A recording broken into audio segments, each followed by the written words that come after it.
परिचय तिलक।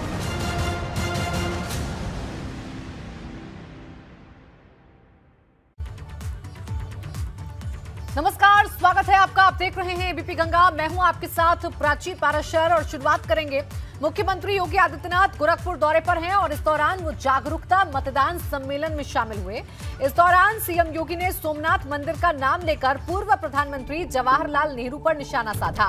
सीएम योगी ने कहा कि जवाहरलाल नेहरू नहीं चाहते थे कि तत्कालीन राष्ट्रपति राजेंद्र प्रसाद सोमनाथ मंदिर के उद्घाटन में जाएं, लेकिन राजेंद्र प्रसाद सोमनाथ मंदिर के उद्घाटन में गए। तो देखिए, बड़ा हमला है और इस बार देश के पहले प्रधानमंत्री जवाहरलाल नेहरू को निशाने पर लिया है मुख्यमंत्री योगी आदित्यनाथ ने और उन पर वार किया है सोमनाथ मंदिर का नाम लेकर। और उस समय एक प्रकरण आया था जिसमें सरकार चाहती थी कि राष्ट्रपति वहां न जाएं, और वह था सोमनाथ मंदिर के पुनरुद्धार के कार्यक्रम को लेकर। उस समय प्रधानमंत्री जवाहरलाल नेहरू जी नहीं चाहते थे कि राष्ट्रपति वहां जाए, लेकिन डॉक्टर राजेंद्र प्रसाद जी के सामने जब एक सरकार का प्रस्ताव पहुंचा, उन्होंने कहा ये कैसे हो सकता है। सोमनाथ का मंदिर हजारों वर्षों से हिंदुओं की आस्था का केंद्र बिंदु है, और इसलिए मैं न चाहूं कि वो हिंदुओं का है। तो एक तरफ अखिलेश यादव अपनी यात्रा और सभाओं में भाजपा को घेरने में लगे हुए हैं, तो दूसरी तरफ भाजपा नेता भी उतने ही तीखे अंदाज में अखिलेश यादव पर जुबानी हमले कर रहे हैं। इसी कड़ी में आज केंद्रीय मंत्री अनुराग ठाकुर ने एक बार फिर अखिलेश यादव पर चुटकी लेते हुए टोंटी वाला मुद्दा याद दिला दिया। अनुराग ठाकुर ने यूपी चुनाव में भाजपा की जीत का दावा भी किया। मैं तो यही कहूंगा, साइकिल रखो नुमाइश में, कमल ही खिलेगा 22 में। धन्यवाद। मैं तो यही कहूंगा, साइकिल रखो नुमाइश में, कमल ही खिलेगा 22 में। धन्यवाद। मैं तो यही कहूंगा। यूपी विधानसभा चुनाव के मतदान का काउंटडाउन शुरू हो चुका है, लेकिन नेताओं के पाला बदलने का सिलसिला नहीं थम रहा है। इसी कड़ी में आज कई दलों के नेताओं को यूपी चुनाव के सह प्रभारी अनुराग ठाकुर ने लखनऊ में भाजपा की सदस्यता दिलाई, जिनमें सपा सरकार में दर्जा प्राप्त राज्य मंत्री रही राजकुमारी कुशवाहा के अलावा पडरौना से कांग्रेस के प्रत्याशी मनीष जायसवाल शामिल थे, जिन्होंने अपनी अपनी पार्टी छोड़कर अब भाजपा का झंडा उठा लिया है। इसके अलावा पूर्व राज्यसभा सांसद राजीव शुक्ला की रिश्तेदार मधु शुक्ला ने भी कांग्रेस से किनारा करते हुए भाजपा का दामन थाम लिया। इस दौरान हाल ही में कांग्रेस से भाजपा में शामिल हुए आरपीएन सिंह भी मौजूद रहे। इस मौके पर अनुराग ठाकुर ने साफ कर दिया कि जिन लोगों ने पार्टी की सदस्यता ली है वो बिना शर्त भाजपा के साथ जुड़ रहे हैं।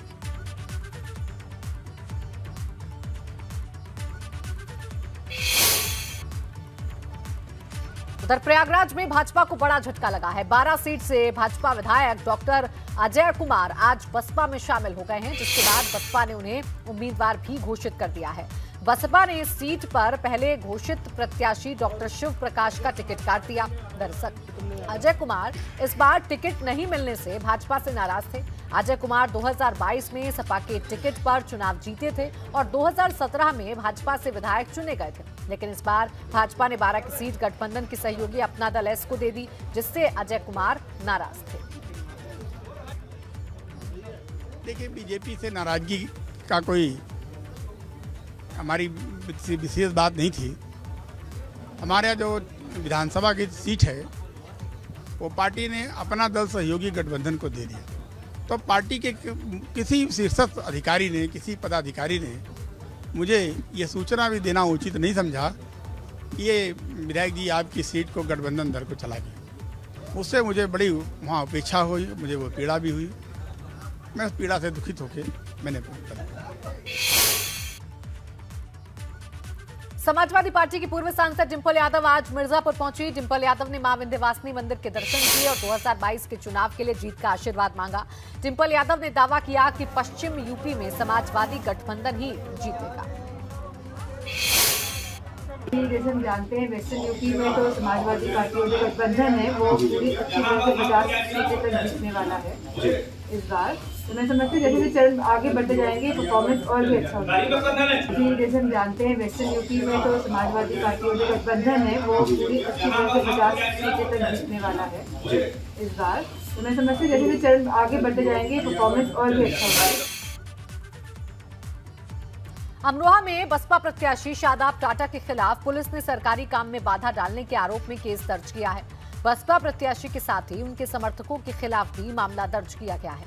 अमरोहा में मायावती की जनसभा के दौरान शादाब टाटा की पुलिस के साथ नोकझोंक की तस्वीरें सामने आई थी। बताया जा रहा है कि जनसभा स्थल पर गाड़ी की पार्किंग को लेकर बसपा प्रत्याशी शादाब टाटा और पुलिसकर्मियों के बीच विवाद हो गया था, लेकिन अब इसी मामले में बसपा प्रत्याशी के खिलाफ केस दर्ज हुआ है।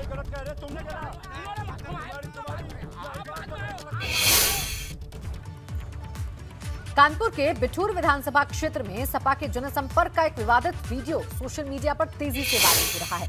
हालांकि एबीपी गंगा इस वायरल वीडियो की पुष्टि नहीं करता, लेकिन जो वीडियो वायरल हुआ है उसमें पाकिस्तान के समर्थन का नारा लगाया जा रहा है। आपको बता दें कि बिठूर विधानसभा से मुनींद्र शुक्ला सपा के प्रत्याशी हैं। बताया यह भी जा रहा है कि वीडियो टिकरा क्षेत्र में जनसंपर्क के दौरान का है। टिकरा का जो प्रकरण संज्ञान में आया है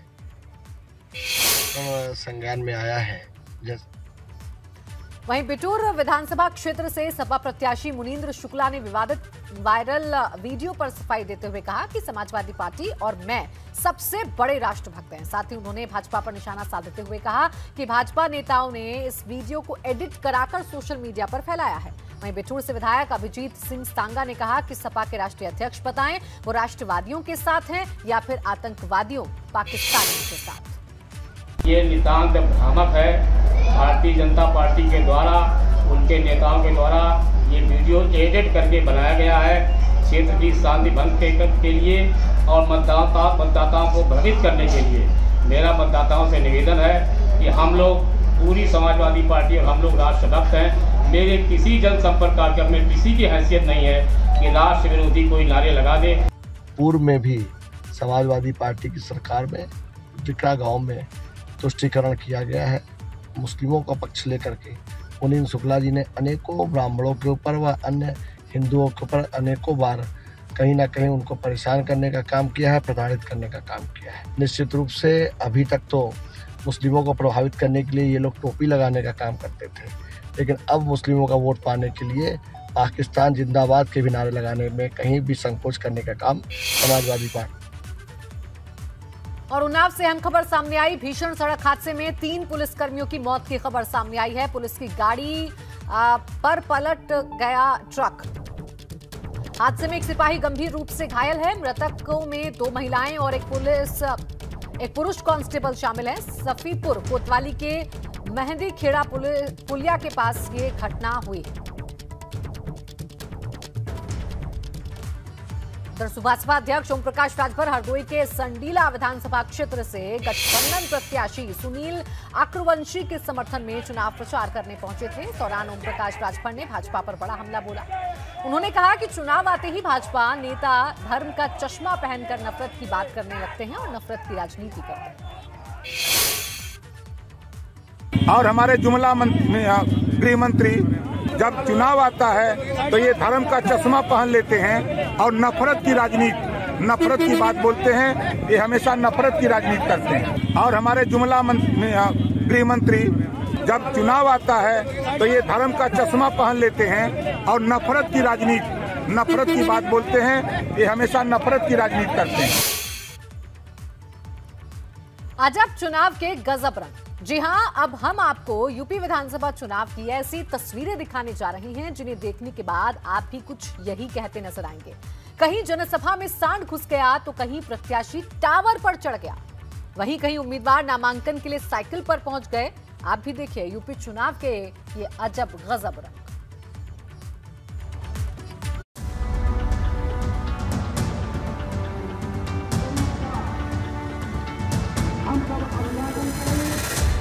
कानपुर की महाराजपुर सीट से विधायक और भाजपा प्रत्याशी सतीश महाना की जनसभा पूरे शबाब पर थी, लेकिन इस बीच एक सांड की एंट्री से पूरा माहौल ही बदल गया। सतीश महाना की जनसभा में घुसे सांड ने कुछ ऐसा उत्पात मचाया कि लोगों को संबोधित कर रहे योगी सरकार के कैबिनेट मंत्री सतीश महाना को भाषण बीच में ही रोकना पड़ा। सतीश महाना सरसौल में लोगों से वोट मांग रहे थे, लेकिन इस बीच ही ये सांड उनकी जनसभा के बीच घुस आया। वहीं ऐसी ही दूसरी तस्वीर बरेली से भी सामने आई, जहां पर एक प्रत्याशी साजिश का आरोप लगाकर मोबाइल टावर पर चढ़ गया और जमकर हंगामा करने लगा। दरअसल पवन यादव नाम के इस निर्दलीय उम्मीदवार का पर्चा खारिज हो गया था, जिससे नाराज होकर ये टावर पर चढ़ गया और मौके पर अफसरों को बुलाने की मांग करने लगा। वहीं इस हाई वोल्टेज ड्रामे को देखने के लिए लोगों की भीड़ भी इकट्ठा हो गई। श्रावस्ती से भी कुछ ऐसी ही तस्वीर सामने आई, जहां पर बसपा से सपा में शामिल हुए असलम रायनी नामांकन के लिए साइकिल पर पहुंचे। खराब मौसम में हाथ में छाता लेकर नामांकन स्थल पर पहुंचे असलम रायनी ने बेहद सादगी के साथ कुछ इसी अंदाज में अपना पर्चा दाखिल किया और कहा कि एक तो उनकी पार्टी का सिंबल भी साइकिल है और दूसरी ओर महंगे पेट्रोल डीजल की मार है, जिसकी वजह से अब वो साइकिल पर सवार है। साइकिल चूंकि हमारी राष्ट्रीय अध्यक्ष जी की ये एक सिंबल है और साइकिल से ही आना चाहिए, और चूंकि पेट्रोल और डीजल इतना महंगा है, ऐसे स्थिति में साइकिल से आना मैंने उचित समझा। वहीं बस्ती में तो भाजपा विधायक और प्रत्याशी जनता के सामने दंडवत ही हो गए। बस्ती की कप्तानगंज सीट से भाजपा विधायक और प्रत्याशी सीपी शुक्ला का ये वीडियो तेजी के साथ वायरल हो रहा है, जिसमें ये एक सभा में लोगों के सामने दंडवत होकर माफी मांग रहे हैं और एक बार फिर से वोट देने की अपील कर रहे हैं। आप भी तस्वीरों में देख सकते हैं कि सीपी शुक्ला कैसे घुटनों के बल बैठकर माफी मांगते दिखाई दे रहे हैं। यूपी विधानसभा चुनाव सामने है और इसे लेकर मचे सियासी घमासान के बीच कुछ ऐसी ही तस्वीरें सामने आ रही हैं, जो लोगों को गुदगुदा भी रही हैं और उन्हें हैरान भी कर रही हैं। Bureau report, ABP Ganga. इधर बलिया की फेफना विधानसभा सीट से अपना नामांकन दाखिल करने के लिए पंचायती राज मंत्री उपेंद्र तिवारी नामांकन के लिए दौड़ते हुए नजर आए। दरअसल मंत्री जी तय मुहूर्त पर ही नामांकन करना चाहते थे, लेकिन किसी कारण से वो थोड़ी देर हो गई। इस दौरान जैसे ही मंत्री जी कलेक्ट्रेट परिसर पहुंचे और फिर वहां से नेताजी ने लगाई नामांकन के लिए मुहूर्त वाली दौड़। यूपी विधानसभा चुनाव के दौरान तरह तरह की तस्वीरें देखने को मिल रही हैं। बुलंदशहर कलेक्ट्रेट में नामांकन करने पहुंची निर्दलीय प्रत्याशी गीता शर्मा रोती हुई नजर आई। उनका कहना था कि जब कांग्रेस से टिकट नहीं मिला तो निर्दलीय लड़ने का फैसला किया। गीता शर्मा का आरोप है कि उन्हें प्रचार करने से रोका जा रहा है और उनकी गाड़ी को ओवरटेक किया गया। गीता रानी शर्मा बुलंदशहर सदर सीट से निर्दलीय प्रत्याशी हैं। भैया घटना ये हुई है, एक्चुअली मेरा घर जो पड़ता, मेरा घेर थोड़ा दूर है जंगल में, तो वहाँ से उतर के घर की तरफ आती हूँ तो भी मुझे धमकी दी जा रही है कि मैं बैठ जाऊँ, मैं चुनाव ना लड़ूँ। और मैं कैसे लड़ सकती हूँ इतने बड़े लोगों की टक्कर पे। मैं मामूली सी लड़की हूँ कि मैं वोट काट रही हूँ लोगों की, मुझे डराया जा रहा है और धमकाया जा रहा है बुरी तरीके से कि मैं चुनाव ना लड़ूँ। कौन लोग हैं जो डरा देते? मैं शकल से पहचानती हूँ, मैं नाम नहीं जानती इन लोगों के। मेरी गाड़ी को भी ओवरटेक किया गया, देखो आगे से 2 जगह से। किसने टक्कर मारी थी आपकी गाड़ी में? एक्चुअली ऐसी बिना नंबर की गाड़ी है, 2 बार मेरी गाड़ी का पीछा किया और मुझे टक्कर मारी है उससे। आप किस विधानसभा से चुनाव लड़े? 65 बुलंदशहर से। मुख्यमंत्री योगी आदित्यनाथ के अलावा यूपी विधानसभा चुनाव के लिए कई और नेताओं ने अपने नामांकन दाखिल किए। भाजपा छोड़कर सपा में शामिल होने वाले पूर्व मंत्री स्वामी प्रसाद मौर्य ने आज कुशीनगर की पासन नगर विधानसभा सीट से पर्चा दाखिल किया। इसके पहले स्वामी प्रसाद मौर्य पटोना से चुनाव लड़ते आ रहे हैं, लेकिन इस बार पार्टी बदलने के साथ ही उनकी सीट भी बदल गई है। दूसरी तस्वीर प्रतापगढ़ की है, जहां की पट्टी विधानसभा सीट से यूपी सरकार के मंत्री और विधायक राजेंद्र सिंह उर्फ मोती सिंह ने भी आज अपना नामांकन दाखिल कर दिया। इसके अलावा बसपा से बगावत करके समाजवादी पार्टी में शामिल होने वाले विधायक असलम रायनी ने भी आज श्रावस्ती विधानसभा सीट के लिए अपना नामांकन दाखिल कर दिया। असलम रायनी फिलहाल भिंगा सीट से विधायक हैं, लेकिन सपा में शामिल होने के बाद अखिलेश यादव ने उन्हें श्रावस्ती से टिकट दिया।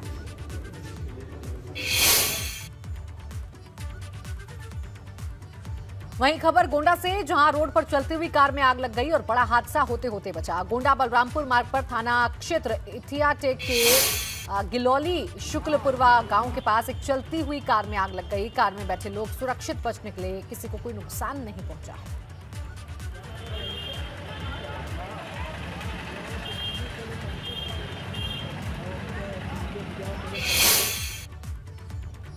उत्तराखंड में 6 फरवरी को पीएम नरेंद्र मोदी का दौरा होने वाला है। इस दौरान पीएम मोदी 4 जगहों पर जनसभाओं को संबोधित करेंगे। पीएम की जनसभाएं हरिद्वार, अल्मोड़ा, श्रीनगर, रानीखेत में होंगी। पीएम के दौरे को लेकर भाजपा संगठन की तरफ से तैयारियां तेज हो गई।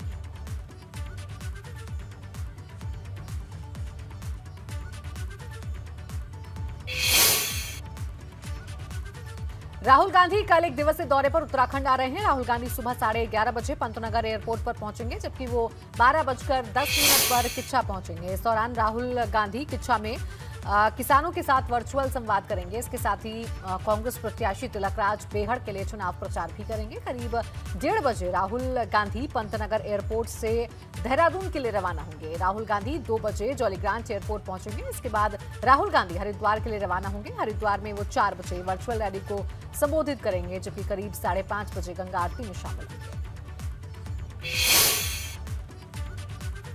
सीएम पुष्कर सिंह धामी ने अपने विधानसभा क्षेत्र खटीमा में डोर टू डोर कैंपेन किया। इस दौरान सीएम धामी ने लोगों से डोर टू डोर मिले और भाजपा के पक्ष में मतदान की अपील की। सीएम पुष्कर सिंह धामी तीसरी बार खटीमा विधानसभा सीट से चुनाव लड़ रहे हैं। भारी बारिश के बीच सीएम धामी का चुनाव प्रचार जारी रहा। मुख्यमंत्री ने 6 महीने के अपने कार्यकाल में हुए विकास कामों को अपनी जीत का आधार बताया।